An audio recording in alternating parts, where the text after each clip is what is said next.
పచ్చి గొడ్డు మాంసం తిన్నటువంటి మేము అంటరాని వాళ్ళం అయిపోయామరా. అయితే దానికి వచ్చే పాలు మీరే తాగుతారు, దానికి వచ్చే పెరుగు మీరే తింటారు, దాంట్లో మొత్తం జిల్ల కొడితే వెన్నొస్తే మీరే ఒంటి రాసుకుంటారు, దాంతో కొవ్వుతో మొత్తం సబ్బులు తయారైతే మీరే రాసుకొని మొత్తం తింటారు, మొత్తం రాసుకొని మొత్తం స్నానం చేస్తారు. ఈ రోజున ఆ గొడ్డు మాంసంలో ఉన్నటువంటి కాజు నుంచి క్యాప్సూల్ తయారైతే క్యాప్సూల్ మీరే వేసుకుంటున్నారు.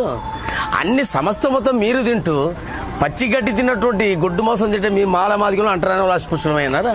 అట్లా కాదురా, అంటరానోడికి ఈ దేశానికి ఎన్నుముక్క.